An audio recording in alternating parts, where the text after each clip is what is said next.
Halo, apa kabar? Udah lama tidak berjumpa, betul kan? Udah lama banget gue nggak bikin video. Dan jadi hari ini gue mau bikin satu video tentang, pasti kalian tahu, yang lagi mau wabah sekarang, sangat disayangkan, COVID-19 atau ya coronavirus. Jadi gue mau lebih mengetahui lebih lanjut sendiri. Gue juga mau belajar apa itu coronavirus, apa itu COVID-19, bagaimana cara menanggulanginya menurut gue. Dan mungkin di sini kita bisa belajar bareng, betul kan? Tapi sebelumnya, apa kabar kalian? Semoga kalian tetap sehat setiap hari. Mungkin kalian sudah mulai work from home. Jika kalian belum, semangat. Dan gue sangat menyarankan bahwa coba per hari ini mungkin hindari transportasi umum. Cobalah mungkin ya alternatif naik Gojek sementara atau mungkin menggunakan kendaraan umum. Kenapa? Bukan menggunakan kendaraan umum tapi menggunakan kendaraan pribadi. Karena gue lihat busway dan Transjakarta dan MRT itu super padat banget. Karena shiftnya diperpendek, tapi pemerintah enggak mewajibkan untuk kita work from home. Cuma inisiatif dari masing-masing perusahaan aja. Pemerintah nggak mewajibkan kita untuk work from home. Itu sayang sekali. Jadi pekerjanya tetap sama jumlahnya, tapi shiftnya diperpendek. Ya semuanya langsung padat dong di satu shift tersebut. Orangnya lebih banyak, busway-nya, Transjakartanya penuh, MRT-nya penuh. Itu kacau balau. Let's learn. Tapi kita belajar lebih lanjut, oke? Menurut World Health Organization, apa itu coronavirus? Coronavirus itu sebenarnya adalah nama dari family dari virus yang menyebabkan sakit di hewan dan manusia. Jadi sebenarnya ini dikategorikan di family virus yang menyebabkan sakit di hewan dan manusia. Yang pertama kali muncul adalah hewan atau manusia yang kedua. Jadi kebanyakan di humans, di manusia, menurut WHO ini adalah coronavirus kebanyakan memang sering diketahui menyebabkan respiratory infection, infeksi di bagian pernafasan kita. Ranging itu berawal dari common cold atau mungkin kita bisa bilang demam, sampai ke penyakit-penyakit yang agak lebih menyakitkan. Misalnya MERS, Middle East Respiratory Syndrome, atau SARS. Nah, itu salah satu penyakit yang disebabkan oleh coronavirus. Dan yang sekarang baru diketahui dan sedang booming banget itu adalah COVID-19. Ingat, COVID-19 adalah nama virus yang sedang berlangsung sekarang. Coronavirus itu cuma satu family. Jadi memang lebih tepat kalau kita ngomong adalah COVID-19. Nah, kita pelajari lebih lanjut, apa sih itu COVID-19?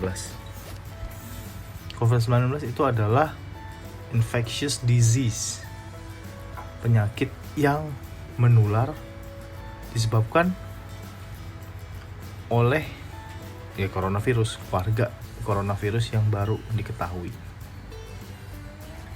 Ini bermula di Wuhan Desember 2019. Makanya COVID-19 itu adalah tahunnya. Simptom-simptomnya itu, gejala-gejalanya apa aja? COVID-19 itu punya gejala seperti fever, itu demam. Yes, demam. Tiredness and dry cough. Tiredness itu kita lebih capek. Dry cough itu adalah batuk kering. Nah, ini sebenarnya banyak banget. Mulai dari 3 tersebut itu akan mengupgrade dirinya menjadi lebih banyak macam. Misalnya sakit-sakit lain, nasal congestion, runny nose, pilek, sore throat, sakit tenggorokan, dan juga sampai diare. Nah, beberapa orang juga bisa terjangkit, ingat, terjangkit tapi tidak menimbulkan simptom atau gejala apapun. Itu yang sangat ditakutkan karena kita nggak tahu nih. Jujur, kalau misalnya seperti ini kata WHO ya, kata WHO. Linknya jika kalian mau baca sendiri. ada orang yang bisa terinfeksi tapi nggak menimbulkan gejala apapun. Bayangin seberapa hebatnya COVID-19 ini dapat menyebar. Karena kita nggak tahu, mungkin misalnya gue nggak sakit, gue nggak punya gejala, gue nggak demam, gue nggak pilek, gue nggak apapun, gue nggak batuk-batuk, tapi gue membawakan coronavirus karena gue mungkin daya tahan tubuhnya lebih kuat. Ya tapi gue tanpa tidak sengaja gue menyebarkan virusnya. Bisa jadi, dan mungkin kalian juga, dan mungkin orang-orang di sekitar kalian juga. Nah, 1 dari 6 orang yang terkena coronavirus atau 1 dari 6 orang yang terkena COVID bisa menjadi sangat sakit dan kesulitan untuk bernafas. Apalagi yang punya problem seperti tekanan darah tinggi, penyakit jantung, diabetes, dan sebagainya. Bagaimana COVID-19 bisa menyebar? People can catch COVID-19 from others who have the virus. Jadi memang harus kita person to person, harus ketemu. Gak bisa dia tiba-tiba terbang dari angin, serut, kena muka lu terus lu kena COVID, itu gak bisa. Jadi memang kita harus ketemu langsung dengan pembawa COVID-19 nya. Bahkan bisa menyebar dari orang ke orang melalui 1 tetes dari hidung atau mulut orang yang sudah terkena COVID-19. Jadi bisa ada di permukaan apapun, misalnya kita kan ngomong sering main laptop ataupun di HP. Jadi kita HP ngomong-ngomong pet gitu, iler lu kan. Atau ke laptop nyebar-nyebar, dan permukaannya itu secara langsung adalah sarana penyebaran. Orang lain bisa terkena COVID-19 dengan cara menyentuh objek-objek atau permukaan yang sudah terkena COVID-19 itu ya, tadi bekas-bekas sembur-semburan naga dan menyentuh mata, hidung atau mulut mereka. Mungkin kalian udah tahu. Jadi next saja. Dan kalian juga bisa bernafas, bisa kena dengan bernafas dari orang yang terkena COVID-19 saat mereka sedang batuk. Take care. Maka itu adalah salah satu keunggulan kenapa kalian harus pakai masker. Menghindari orang yang batuk dan menghindari kalian pegang hidung dan mulut. Lebih keren lagi sih pakai kacamata renang. Next. Sampai sekarang nih COVID-19 gak bisa disebarkan melalui udara, hanya melalui batuk. Karena batuk itu kadang-kadang kita melemparkan projektil cairan berbahaya. Ada pertanyaan, bisa gak sih COVID-19 itu didapat dari orang yang gak punya simptom, atau orang yang gak punya gejala, atau orang yang gak ngerasa sakit? Jawabannya very low. Kemungkinannya sangat kecil. Tapi banyak orang yang sudah kena COVID-19 hanya menimbulkan sedikit gejala aja. Misalnya sebagai contoh, ini possible buat orang terkena COVID dari ketemu orang yang mungkin cuma batuk-batuk biasa kayak gitu misalnya, atau dia nggak ngerasa sakit sama sekali, gue ngerasa seger misalnya itu cuma batuk yang mild, kalau kata orang itu batuk sedang. Nah itu orang bisa terkena, misalnya gue batukin kena ke muka dia, nah itu bisa terjangkit. Walaupun sebenarnya gue nggak ngerasa terlalu sakit gitu, dan gue bukan suspek. Masih terus banyak banget. Nah ini tentang feses, gue nggak tahu ini penting atau enggak, tapi mungkin kita bisa next saja. Banyak banget contoh-contohnya, tapi at least kalian udah tahu basicnya dari COVID itu apa, penyebaran gimana, simptomnya apa. Kita membahas tentang kondisinya di Indonesia sekarang.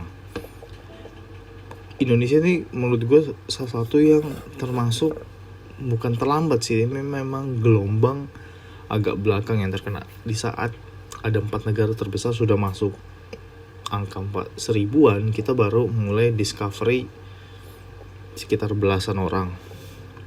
Nah, menurut gue ini bukan salah satu hal yang harus kita jadikan titik panik, tapi memang itu harusnya jadi titik dimana kita harus lebih antisipasi. Misalnya memang kita bisa lihat dari Korea Selatan, kita bisa lihat dari Italia, kita bisa lihat dari Wuhan, kita bisa lihat dari Korea Selatan udah ya. Di situ memang semuanya bermulai dari belasan, muncul ke puluhan, dalam hitungan hari muncul ke ratusan. Nah itu semua polanya akan sama. Apalagi negara yang respon penanganannya itu agak telat. Bukan agak telat, emang agak lama. Kita tahu Indonesia, kita rakyatnya banyak. Jujur, jika sudah mulai ada angka 100 aja orang yang dirawat karena coronavirus, pasti penuh rumah sakit. Dan jujur, di Jakarta sendiri ini mungkin ada 70 atau 80 juta orang yang stay di sini dari 300. Gue gak menyalahkan pemerintah, tapi gue benar-benar berharap bahwa pemerintah bisa menekankan sendiri, mewajibkan work from home ini. Kenapa? Karena ini benar-benar bisa menghambat virus. Kenapa di Itali udah mulai karantina? Kenapa banyak negara Eropa mulai karantina full satu katanya? Karena biar satu orang dengan orang lain tuh, misalnya gue gak ketemu dengan orang yang sakit corona, atau mungkin gue yang kena covid, gak ketemu dengan orang lain yang masih sehat, sehingga itu memperdikit, menurunkan atau menghambat jumlah orang yang perlu ke rumah sakit. Problemnya bukan gimana, pasti bisa sembuh, gue yakin, apabila dirawat secara benar dan teratur.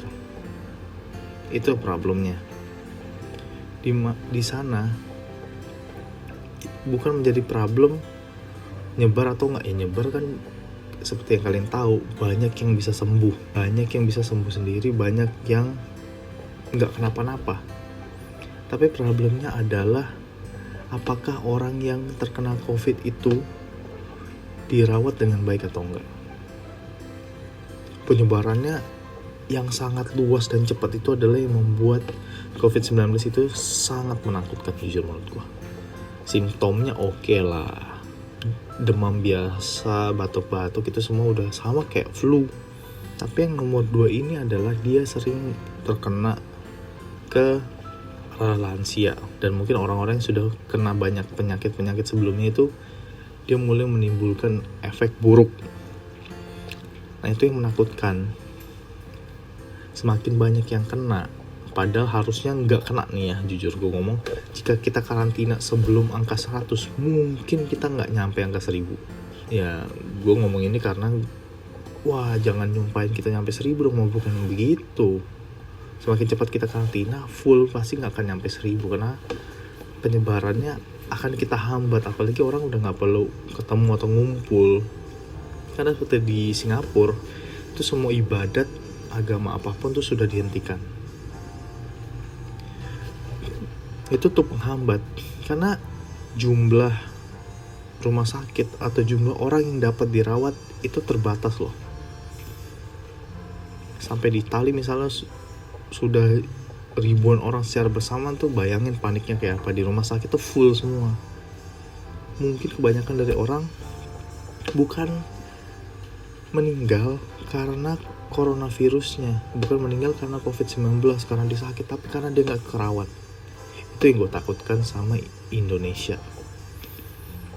Oke lah, penyebarannya itu mematikan, tapi simptomnya kan cincai. Ya buat orang muda sih cincai, tapi tetap dong kalau misalnya kita terjangkit, kita pasti langsung lari ke rumah sakit. Kita akan tetap memakan satu space yang seharusnya bisa dipakai untuk orang yang lebih urgent keadaannya. Ini tentang masalah kita mengantisipasi dan kita menghambat jumlah orang yang kena, sehingga orang yang masuk rumah sakit tuh lebih sedikit. Perawatan rumah sakit jadi lebih optimal, lebih efisien, lebih efektif. Itu sebenarnya yang mau kita tuju. Ya emang gue tahu sih COVID itu mortality rate-nya mungkin kata orang gak nyampe 10% mah, ngapain sih takut. Ya iyalah, yang gue takutkan adalah orang yang gak bisa kerawat. Karena saking banyaknya orang yang ke rumah sakit penuh, mostly di luar negeri. Itu pelajarannya, tinggal dipelajari proses-proses di luar negeri. Jadi itu sih, kalau misalnya kita bisa mengantisipasi atau melimitasi kegiatan kita di luar, mungkin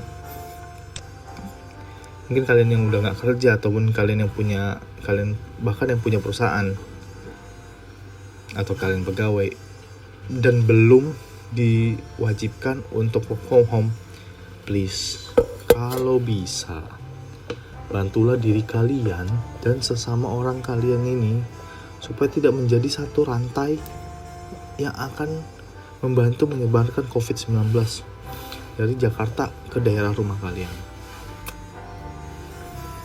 Itu juga membantu untuk mengurangi jumlah pasien yang perlu dirawat di rumah sakit.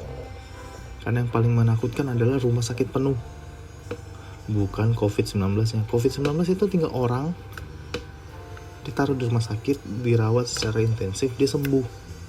COVID-19 itu mortality rate atau tingkat kemeninggalan lebih sopan. Tingkat kemeninggalan itu hanya mungkin sekitar 3%. 3 orang dari 100 yang terkena COVID meninggal. Problemnya, jika cuma 10 orang dirawat tapi 90-nya enggak, menurut lu sakit yang lain-lain itu muncul enggak? Ya muncul. COVID-19 ini kayak cuma sebagai katalisator yang akan menimbulkan penyakit-penyakit lain yang sudah ada di dalam diri kita. Itu takutnya, dan kenapa kita harus dirawat. Durasi video gue, thank you for watching. Gue akan kembali dengan konten-konten lain seperti biasa. Gue mau fokus lagi ke buku yang perlu gue baca. Buset, banyak banget. Ini ada buku menarik yang sedang gue baca sekarang, Ikigai. Dan gue masih punya sekitar, sama ini berarti 9 buku yang harus gue baca. Thank you for watching. Tetap jaga diri kalian masing-masing. Tetap semangat. Cuci tangan, ingat pakai hand sanitizer. Itu perlu banget karena kita kadang-kadang pegang-pegang alat itu perlu hand sanitizer seperti ini. Juga jangan lupa cuci HP kalian pakai hand sanitizer juga ya, mungkin dilap di tisu, lap-lap HP, lap-lap laptop, sangat perlu. Dan limit waktu kalian untuk keluar dan ke tempat-tempat yang penuh dengan orang.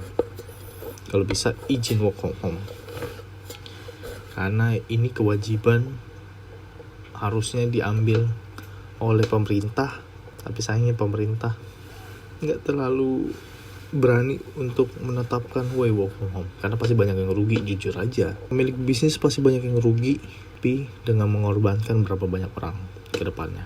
Gua nggak tahu, gue berharap Indonesia cepat sembuh dari COVID-19. Siapa yang nggak mau sembuh, betul? Sebelum kalian menyebarkan COVID-19, lebih baik kalian antisipasi, stay at home, work from home. Thank you. Have a nice day, guys. See you later very soon. Bye bye. Love ya.